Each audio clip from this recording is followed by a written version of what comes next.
ampifaliana mandrakariva ry avana malala no zontsika miaindra ny tenin'andriamanitra amantarantsika ny sitrapon'andriamanitra indrindra ao anatin'izao fotoana fandinian-tena izao.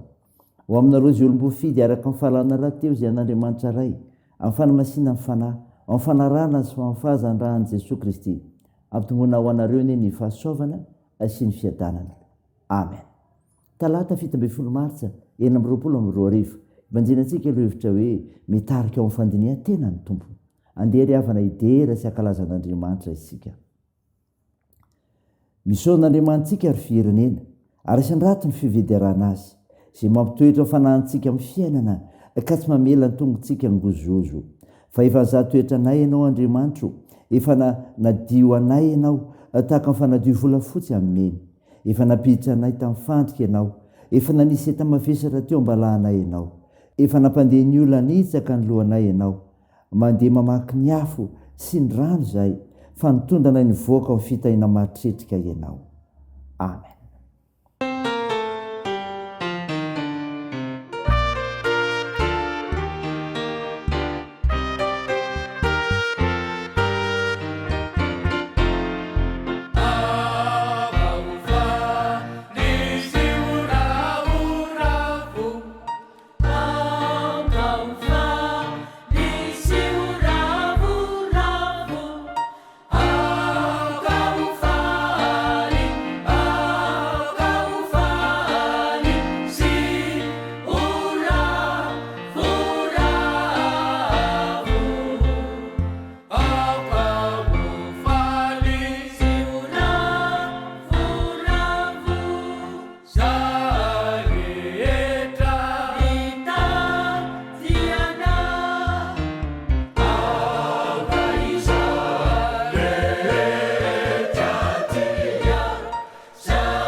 Fanadia uri se malaye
ivavaka isika. Randriamanitra ray zanaka ary fanahy masonao, nisaotra no ny tombon'andro menao anay, ahafahanay mivavaka aminao, miaino ny teninao, ary andinika ny tenanay araka izany. Miteranao zay, mankalaza ny anaranao zay, eny mame voninahitra anao fa mendrika anao zany. Mamindrafo aminay mpanota matra tompo, ka velao ny elikay. Miasa fanahy masonao aminay, raha andray niafatra tsara avy amofonay izay. Aminaran'i Jesosy Kristy ilay teny tonga nofo, nanaovanay izany mivavaka izany. Amen. Ny finainao antsika miteny avy malala dia hitanao amin'ny bokin'ny Salamo. Salamo 8:30, ny 4 ka hatramin'ny 9. Mivaky toy izao aminaran'i Jesosy. Jehova, ampahafantarao farako aho, tsy izay ohatra ny androko, ako fantatro fa olon-kandalo aho. Iny rehefa nataonao vodivoam-pilatanana ny androko, ary ny fiainako toy ny tsinitsinina tsehanao. Zava-poana ihany tokoa ny olona rehetra nandeha ny matanjaka azy. Aloka tokoa ny fandehandehan'ny olona, zava-poana tokoa ny tatabatabany. Miara ireny izy nefa tsy fantany izay tompony izany. Ary ankehitriny, inona no rasako tompo? Ianao no antenaiko. Manafahy amin'ny fahaditsoky rehetra, aza manao ahy io fanakorany atala. Amen. Ray masino, manamasinana ny fahamarinana, ny teninao ny fahamarinana. Amen. Ry havana malala, ao aminao ny fiadanan'ilay Jesosy Kristy ilay tonga hitady sy hamonjy ny very. Nofinainao antsika anio ka andronetsika teo. Ny Salamo 8:30, manomboka ny 5 ka hatramin'ny 9. Salamo soratan'i David zany, milaza fa tsinitsino izao fiainana izao. Ry havana malala, mampandiny tena antsika ny tompo satria mielona izao fiainana izao. Mielona izao fiainana izao. Mieritreritra momba ny fielon'ny fiainana ny mpanoratra ny Salamo 8:30. Naseho amin'ny endrika vavaka izany, mazava ny teny ambarany. Mielona ny fiainana eto an-tany, tsy maharitratra ny alavan-drefy ny farany izay fohy indrindra teo amin'ny fandrefesana Hebreo, dia ny vody viam-pilatanana ny fiainana. Mielona tahaka ny ravin-kazo, tahaka ny fofinaina, ny 5, tahaka ny aloka, ka zara raha misy eo dia midify amin'ny 5. Adalana ny fanangona karena, satria hofoanana vetivety monja dia tsisy intsony, ary ilaozana avokoa ny tahesy sarobidy. Nitaonantsika ny tena reva ny tompo amin'izao fiainana izao. Aza variana mirendrandrendra mandalo sy zava-poana tsy mitondra ho amin'ny fiainana marak'izay, ary loto ny andro azo anaovantsoa, miorena tsara, aza miofa. Mampandiny tena antsika koa ny tompo satria miteny izy, aza variana amin'ny haremben'ny tany, aza variana amin'ny haremben'ny tany. Tsy milaza akory ny mpanao salamy eto hoe tsy ilaina ny harena, na hoe fahotana ny miara reny. Tsia, fomen'Andriamanitra antsika ireny mba hananantsika fiainana araka ny sitrapony. Variana amin'ny haremben'ny tany ny olona, misasatra, mikely any ery, manao izay tratrany, indraindray aza mihoatra amin'izay tokony ho izy. Hanika lasa fahotana atrehan'Andriamanitra. Miara reny izy, nefa tsy fantany izay tompony izany. Ny 5 tapa voalohany. Tsarovy ry havana, fa mandalo izao fiainana izao, izay lasa dia lasa tsy miverina intsony. Miantso antsika ny tompo, miverena ho aminy. Aza variana amin'ny zava-mandalo tsy maharitra, tsy azom-pamonjena. Fandeha angataka miaraka amin'ny mpanao salamo hoe tompo, ianao no antenaiko. Sainy zany ry havana, raisany ho voninahitr'Andriamanitra. Amen. Ivavaka isika.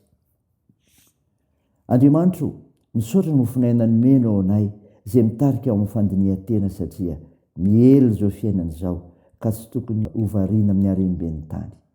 Vavaka aminao izahay ny amin'ny asan'ny fiangonanao, mitory ny filazantsaranao. Tao io tompo ny ezaka rehetra izay atao, amin'ny tafika masina, ny amin'ny fitsidihana sy ny famangivangina, peraka am-pelantananao zany. Mivavaka aminao izahay ny anasitranareo marary, hitahinao ny asa fitsaboana, ampinoin'ireo azony manjo tompo, fonjeo ireo matra sy sahirana ka tohaninao ireo marefo zokiolona, tsonjovy ireo trabona. Tompo, tao io ny fihazakazanay, ny asa fivelomana, ny fikasana tsara rehetra, ny fianarana, dia miarova anay, tao io ny firenenay. Mivavaka ay teto ny aminaran'i Jesosy Kristy mpamonjy anay, efa nampianatra anay ny vavaka manao hoe: raha nay ao izay ny an-danitra, masinina anie ny anaranao, ho tonga anie ny fanjakanao, atao anie ny sitraponao etsy an-tany ho tahaka ny an-danitra. Mioneo izy anina saza ho anay, ary mamelahy nerikay tahaka ny namelanay zay meloka taminay, ary aza mitondranay amin'ny fakapanahy fa manafany amin'ny ratsy, fanao ny fanjakana sy ny hery ary ny voninahitra mandrakizay. Amen. Raha izay fotoana riavana nitsodrana totra anao aminaran'i Jesosy Kristy. Aza matahotra ianao fa momba anao aho. Raha izay merikerika foana fa izao n'Andriamanitra aho, mampahery anao aho sady mamonjy anao, eny mitantana ao an-tanakavana amin'ny fahamarinako aho. Amen. Dia an'Andriamanitra irery ny voninahitra amin'ny anaran'ny Ray sy ny Zanaka ary ny Fanahy Masina. Amen.